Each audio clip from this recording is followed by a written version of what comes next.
target natin ngayong araw, tulad na nasabi namin earlier on, base sa clean list na galing sa LTFRB, 27,181 na TNVS drivers ang mabibigyan ng tigpa 5,000 pesos.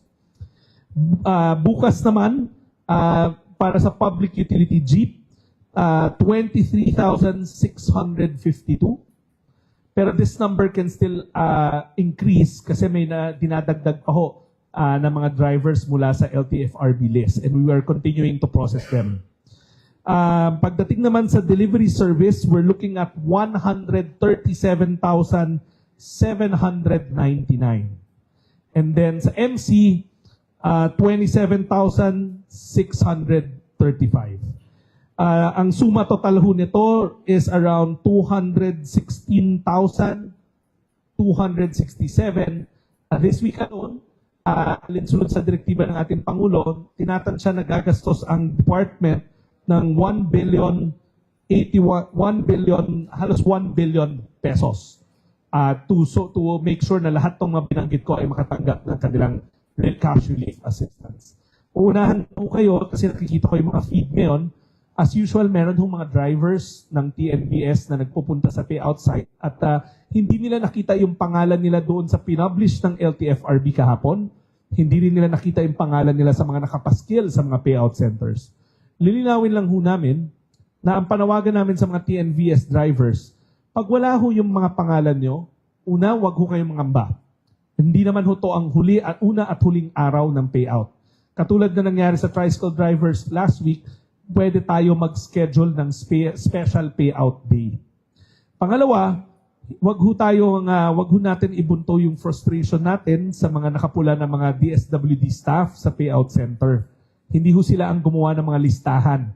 Sila ho, kami ang departamento namin, tumutulong lamang ho dahil nasa amin nakalagak yung pondo para sa mga individual na may pinagdaraan ng krisis.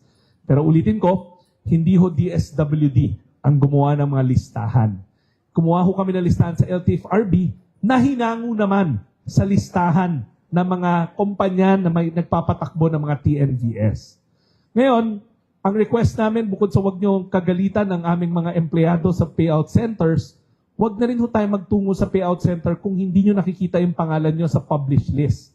Ang gagawin po nyo, magpunta kayo sa inyong mga TNC o yung kumpanya na may hawak sa inyo. Kasi sila naman ho ang nagsasubmit sa amin ng kanilang mga drivers.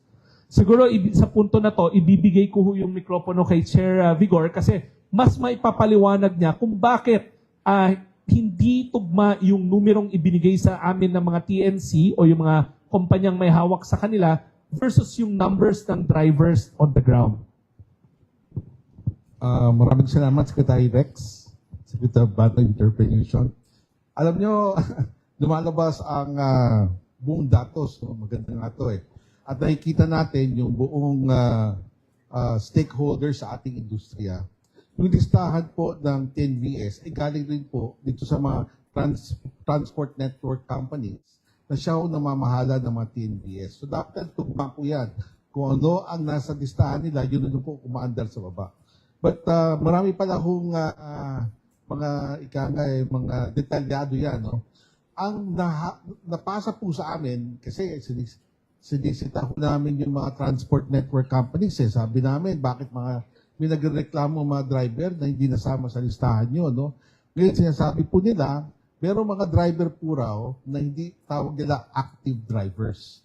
Meaning to say, in the span of 30 days, isa lang ang trip niya within a 30-day period. Pero sa mata ng driver, hindi naman niya naisip na hindi siya TNVS driver. No? So, akala niya siguro, entitled pa rin siya. So, sabi namin, sa utos na rin ni Secretary Bando, isama lahat. Sabi nga ng Pangulo, walang maiiwanan. No?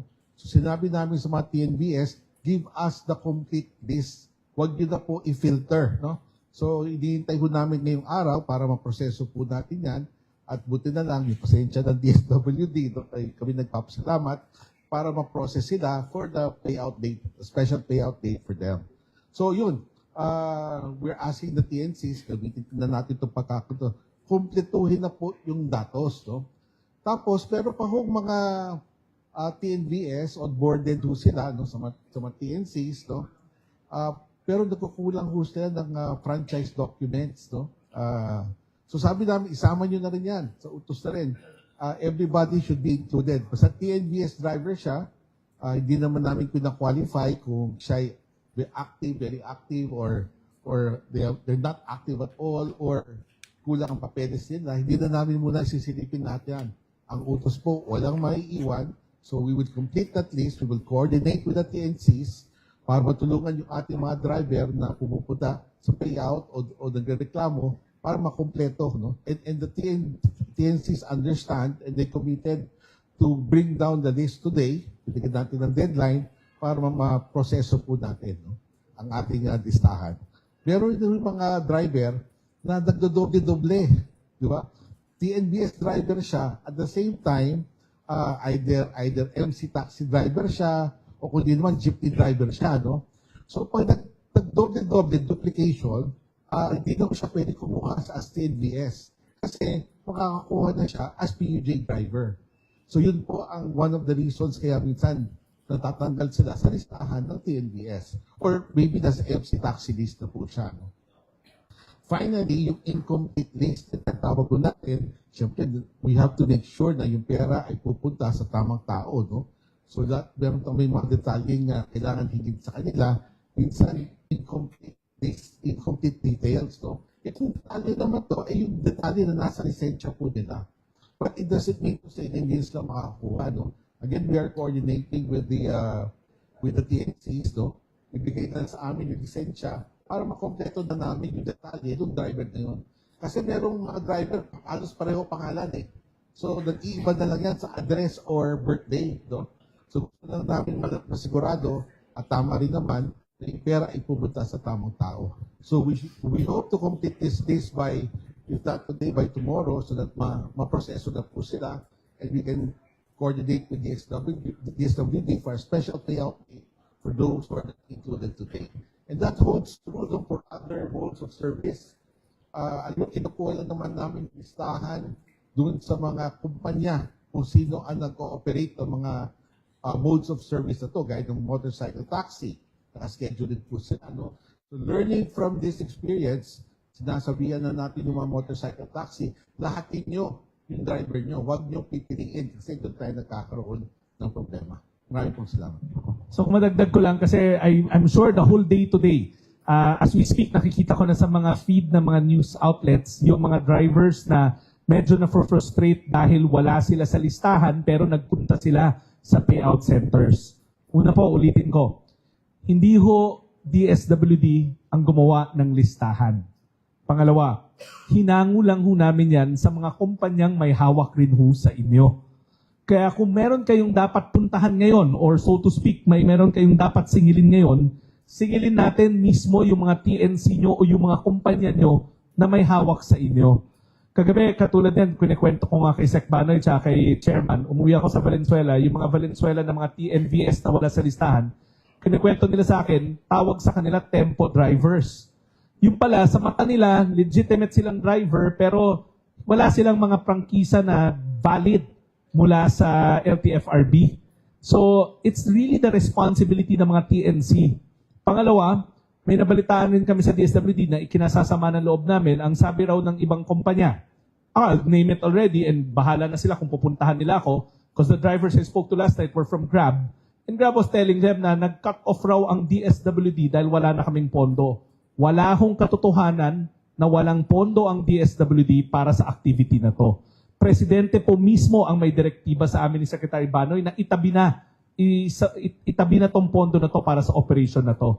Kaya nga kanina nag-agree kaming tatlo na itong mga tempo drivers kung tawagin, isubmit na, panawagan namin sa mga TNC, huwag nyo ho nang i-filter, huwag nyo nang itago pa sa amin. Isubmit nyo na ang lahat ng drivers nyo, pati yung mga tempo drivers na tinatawag nyo, para matulungan ho sila ng DSWD. Gagawa ho kami ng special payout schedule para lang sa kanila.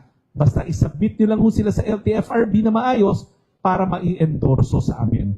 Panghuli, pagtapos ng Holy Week, nakita ko may activities ang DOTR sa fuel subsidy. Magsisimula na rin ang DSWD sa payout sa mga TODA drivers at mga iba pang mga public vehicles sa labas ng Metro Manila right after Holy Week. In fact, sa indicative natin, outside Metro Manila, sa mga areas na maraming tricycle, mga cities and metro areas nila, we're looking at 587,000 tricycle drivers na sisimulan na natin ang payout right after Holy Week. So yun lang ho mula sa DSWD. Maraming salamat po.